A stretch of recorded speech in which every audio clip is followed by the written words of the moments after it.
से आया था और आया था वो 5:36 के करीब आया था। बहुत जोर से झटके आए थे हम्म दिमाग में। हम्म सब डर रहे थे हम्म कि क्या हो गया, एकदम से देखते हैं 5:35 पर मुझे ऐसा आवाज़ हुआ कि जैसे किसी ने कोई पूरी बिल्डिंग जोर से हिल गई हो। भूकंप आया 5:30 बजे। उसके बाद ही बहुत जोर के झटके लगे थे। मैं और मेरा भाई पढ़ रहे थे तो एकदम से 2 बार ऐसे मेरे कुर्सी हिली तो मैंने भाई को बताया कि ये क्या। पिछले 1 साल से लगातार भूकंप के झटके महसूस हो रहे हैं, खास तौर से भारत में। तो भारत में एक साथ इतने भूकंप के आने का मतलब क्या है? क्या ये किसी बड़े तबाही की ओर इशारा कर रहा है? पिछले कुछ दिनों में भारत की नई भूकंप के झटके बांग्लादेश, म्यांमार, भूटान और चीन में भी महसूस हुए।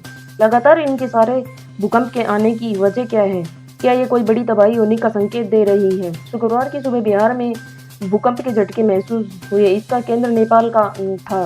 भारत में एक साथ इतने भूकंप आने का क्या मतलब है? कहीं ये बड़ी तबाही की ओर आहट तो नहीं है? इस तरीके के सवाल इस वक्त भूगर्भ वैज्ञानिकों के लिए भी चुनौती बनते जा रहे हैं। भारत के इतने इलाके में एक ही कालखंड में इतने भूकंप के झटके पहले कभी महसूस नहीं हुए।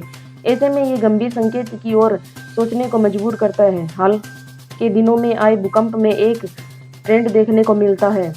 ज़्यादातर झटके सुबह के समय आए हैं। उदाहरण के लिए दिल्ली एनसीआर में सुबह करीब 17 फरवरी को 4 बजे तीव्रता का भूकंप आया, जिसका केंद्र दिल्ली एनसीआर था। इसी तरह 27 फरवरी को असम के मोरीगांव जिले में 5.0 तीव्रता का भूकंप आया, जिससे लोगों में दहशत फैल गई। इस भूकंप के झटके बांग्लादेश, म्यांमार, भूटान और चीन में भी महसूस हुए।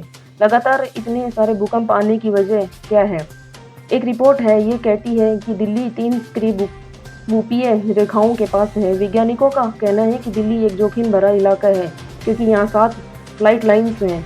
अगर ये एक्टिव हो जाते हैं तो उच्च तीव्रता का भूकंप आ सकता है और वह बड़ी तबाही मचा देगा। भूकंप वैज्ञानिकों का मानना है कि टेक्टोनिक प्लेट्स में होने वाले बदलाव को महसूस किया जा रहा है। अगर ये बदलाव बड़े पैमाने पर होने वाले हैं तो फिर ये एक बड़े खतरे की ओर इशारा करता है। देश के भूकंपीय क्षेत्र मानचित्र के अनुसार कुल क्षेत्र को 4 भूकंपीय क्षेत्रों में वर्गीकृत किया गया है। जोन 5 वह इलाका है जहां सबसे तीव्र भूकंप आते हैं, जबकि सबसे कम तीव्र भूकंप जोन 2 में आते हैं। देश का लगभग 11% क्षेत्र जोन 5 में है, 18 क्षेत्र 4 में है, क्षेत्र जनता में है और शेष जो बचता है वह जोन 2 में है आता है। गुजरात, हिमाचल प्रदेश, बिहार, असम, मणिपुर, नागालैंड, जम्मू कश्मीर, अंडमान निकोबार जो जोन 5 में आते हैं, जबकि राष्ट्रीय राजधानी क्षेत्र एनसीआर जोन 4 में है, जो दूसरी सबसे ऊंची श्रेणी है। रेक्टर स्केल पर जब 0 से 1.9 तीव्रता का भूकंप होता है तो ये सिर्फ सेस्मोग्राम से ही पता चलता है। रेक्टर स्केल पर जब 2 से 2.9 से तीव्रता का भूकंप होता है तो ये हल्का कंपन भरा होता है। रिक्टर स्केल पर 3 से 3.9 की तीव्रता होती है तो ये ऐसा लगता है कि जैसे कोई ट्रक आपके पास से गुजर गया हो।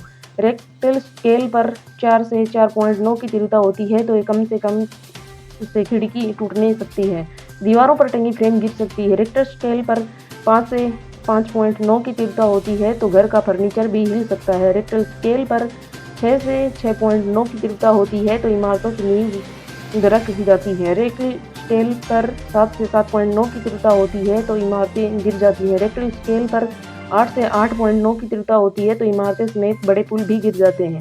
तभी सुनामी का खतरा होता है। रिक्टर स्केल पर 9 और उससे ज़्यादा की तीव्रता होती है तो तबाही आ जाती है। पिछले 24 घंटे में असम के पाकिस्तान तक लगभग 6 बार धरती भूकंप की वजह से हिली। शुक्रवार की रात नेपाल में 5.5 तीव्रता का भूकंप आया, जिससे वह वहां पर रहने वाले लोग डर सहम गए।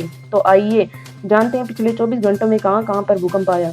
शुक्रवार की सुबह 5.1 पर दूसरा भूकंप पाकिस्तान में आया था। रिक्टर स्केल पर इसकी तीव्रता 4.5 थी। भूकंप का केंद्र पाकिस्तान का रावलपिंडी था। 27 फरवरी को म्यांमार में भी भूकंप के झटके महसूस हुए। तिब्बत में, तजाकिस्तान और असम में भी। असम के गोरीगांव में रात 2:30 बजे के आसपास तेज झटकों से लोगों की नींदें खुल गई। इसके झटके ओडिशा और पश्चिमी बंगाल महसूस हुए। रिक्टर स्केल पर तीव्रता 5.0 थी।